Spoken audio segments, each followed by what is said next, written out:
Huda, Ice, Glass, Tweak. crank, Chizzo, shards, crystal. the Magic Dragon. meth. If we're out in public, it's gonna be called Tina because it sounds like you're just talking about a girl. It doesn't sound like you're talking about one of the worst drugs in American history.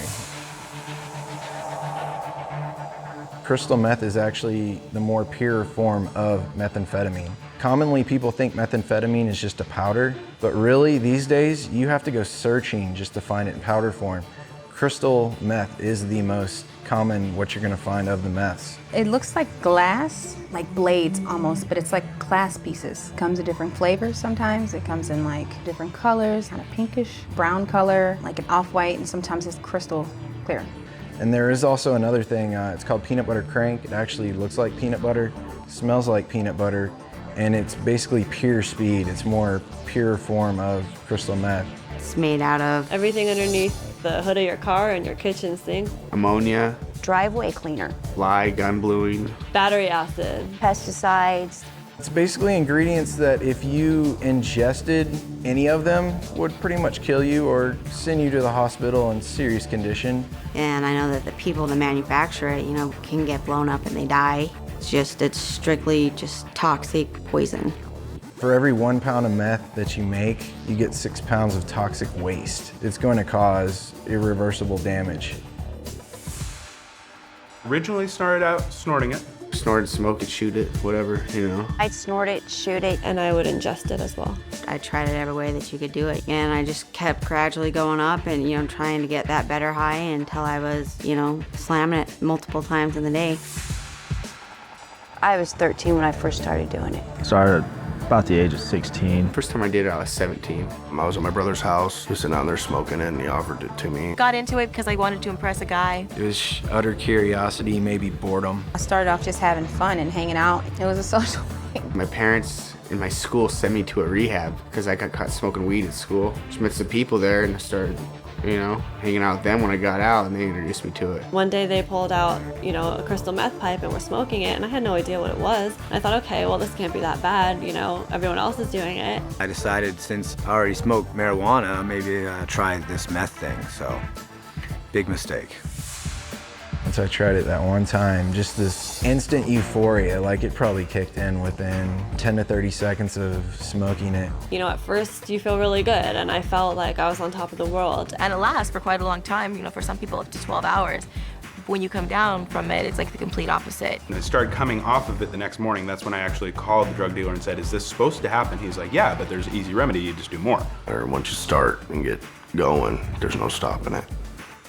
My body would ache, like I had just gotten over had like the worst flu ever. Throwing up, couldn't hold anything down, and I was yellow on top of it. Lethargic all the time, really hard on your body. I came out of the military, I was weighing 180, and within 6 months, I was down to 135. Went and saw a friend, and she's like, what have you been doing? You look like a stick. I had spots in my head about this big of hair, literally gone, like a baby's butt. I mean, you can tell when somebody's on meth, it definitely takes its toll on you physically. I started getting more psychotic. Like my boyfriend and his friend would be talking, and I would swear that they were talking in code. I would be hallucinating so bad where I'd see things in my room, see things that weren't there like bugs, or see things crawling on me, picking at my arm and trying to get these bugs out of my arm. I spent 6 hours not moving other than picking at my face in front of the mirror. By the end of the night, I had huge gashes all over my face, I'd have them on my arms, I'd have them on my legs. I was up for my 8th day with no sleep and no food, watching the walls move.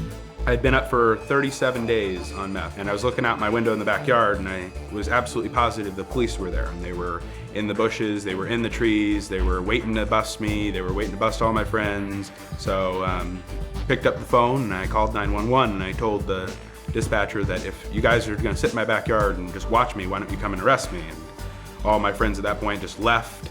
The police came, they surrounded my house. Eventually they had to get me and tackle me and get me out of the house. ended up taking me away. I'm thinking people were chasing after me. I actually went to a family member's house and they ended up calling the cops on me because they didn't know what was wrong with me. Woke up in a padded room and I spent a week in a mental hospital. And you just go crazy on it because you're tweaking. You're not thinking straight. Kind of gets your wheels turning real fast. You're just moving like 100 miles per hour, like in your head. Your thoughts, everything's just going boom, boom, boom, like really fast. You'll start projects without being able to finish them. Or you can't concentrate on any one thing. Just constant motion.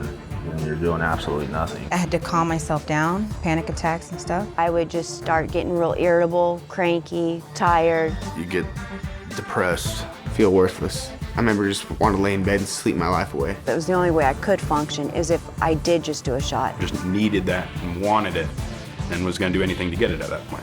Wouldn't have any problem going to your house, kicking your door in, robbing you for everything you had, just to get it. Makes you not care that you're wasting your life away. Makes you not care that your sister cries at night because her brother is out committing crimes and manufacturing methamphetamines. Had completely kidnapped me, mind and soul, and the more I did, the more it built up inside of my body. I noticed in myself short-term and long-term memory loss, nerve damage, my muscles sometimes twitch, just things that seem to be irreparable. My gums have permanent damage. I have permanent bone loss underneath my gum line. I have an eroded esophagus now. 6 years ago, it was near cancerous. I still have problems today with it, and I get really bad heartburn. If I drink water, it can burn my throat. I got cut from here all the way down to below my bikini line, and they removed all my large intestines. Left me with 1 inch. I have tendinitis now. Well, I got hepatitis C from injecting drug use. You know, doing all that battery acid and muriatic acid and all that, it eats away not only at your teeth, but every bone, your eyes, it kills you. You are the company you keep. So if you're hanging out with people that do drugs, you're gonna do drugs. I don't care who you are, you're not going to be able to function better on drugs. Of course, I was always warned as a young kid, stay away from this, stay away from that. Whereas knowing what I know now, yeah, I would have definitely avoided it. Nobody ever told me when I started it that, hey, this is an extremely deadly poison. If anybody had actually told me what it would really do to me, I would have walked right away from them and told them they're crazy. There's nothing cool about it. There's nothing fun about it. It's deceiving at first, but it'll just take you to a place of going nowhere. Becoming addicted for just one try or just one time, it's not worth it because that one time can kill you. A couple nights of fun could lead to a whole lifetime of destruction. Look at the pictures, they don't lie, like the mugshots, they don't lie. The people that are going to jail, it's not lying. It can be you. It's probably, in my opinion, the one drug that will make sure it happens.